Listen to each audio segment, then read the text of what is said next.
झूठ बोल रही है। उसे पता है कि अगर उसकी माँ ने अस्पताल छोड़ा तो उनकी हालत और भी बिगड़ सकती है। वो माँ के चेहरे पर पड़े निशानों को देखकर पूछती है, कहीं तूने लड़ाई तो नहीं की? लेकिन हॉबिन झूठ बोलता है, नहीं माँ, मैं कभी ऐसा नहीं करूँगा, मैं आपको टेंशन नहीं देना चाहता। असल में हॉबिन जानता है कि वो खुद भी अब झूठ बोलने लगा है।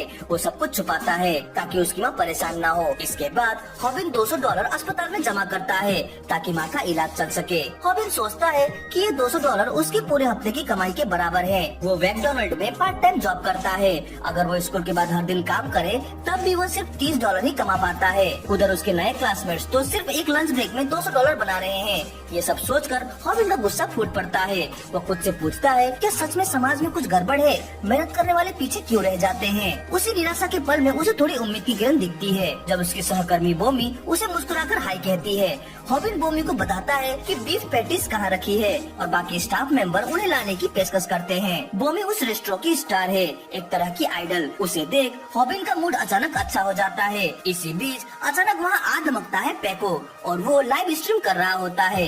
हॉबिन तुरंत छुप जाता है। पैको ऐलान करता है कि वो यहाँ आया है मैकडॉनल्ड की गॉडेस बोमी से मिलने, जो इन दिनों सोशल मीडिया पर वायरल हो रही है। हॉबिन हैरान रह जाता है कि पैको यहाँ बोमी से मिलने आया है। पैको कहता है कि उसने बोमी के लिए एक चैलेंज रखा है, अगर तुम 30 सेकंड में बर्गर नहीं बना पाई तो तुम्हें अपना फोन नंबर देना होगा। ये सुनकर हॉबिन के होश उड़ जाते हैं। उसे सब कुछ समझ में आ जाता है। ये कोई गेम नहीं बल्कि बहाना है बोमी से उसका नंबर लेने का।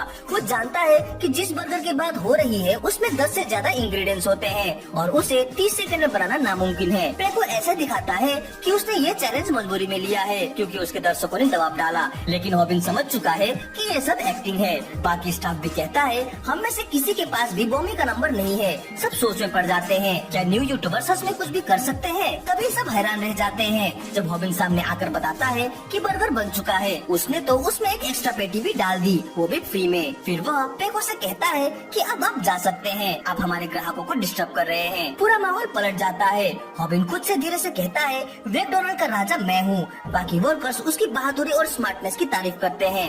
लेकिन हॉबिन जानता है कि ये खुशी ज्यादा देर तक नहीं है। स्कूल में उसे इस हरकत के लिए पक्का पीटा जाएगा। उसका मन अंदर से कहता है, कोई मुझे वैसे भी स्वीकार नहीं करेगा जैसा मैं हूँ। लेकिन इस सब के बीच हॉबिन बोमी का ध्यान खींचने में कामयाब हो जाता है। रात को वह घर लौटता है और रेमन बनाता है और तभी हमें पता चलता है कि हॉबिन अभी भी कितना कमजोर और दब्बू है, क्योंकि उसने स्नाइपर को अपने घर से लाइव स्ट्रीम करने की इजाजत दे दी थी। हॉबिन अपने आप से बहुत निराश है। उसे पछतावा होता है कि उसने स्नाइपर को अपनी माँ के बैंक अकाउंट का इस्तेमाल करने दिया। वो मन ही मन अपनी माँ से माफी मांगता है। उसी वक्त हॉबिन सुनता है कि कोई स्नाइपर को $200 देगा क्योंकि उसने एक गेम में 30 किल्स किए हैं। ये सुनते ही हॉबिन के अंदर गुस्से की आग जल उठती है। इतना आसान पैसा और मैं यहाँ खून पसीना बहा रहा हूँ। वो इतना चिढ़ जाता है कि स्नाइपर के लिए जो रेमंड बनाया था उसमें थूक देता है। हॉबिन सोचता है कि क्या मुझे स्नाइपर से उसके कमाए हुए पैसे का हिस्सा मांगना चाहिए। इसी सोच में खोया हुआ हॉबिन गलती से एक एक्सटेंशन कार्ड में पैर मार देता है, जिससे स्नाइपर की लाइव स्ट्रीम बंद हो जाती है और गरम रेमंड सीधे स्नाइपर पर गिर जाता है।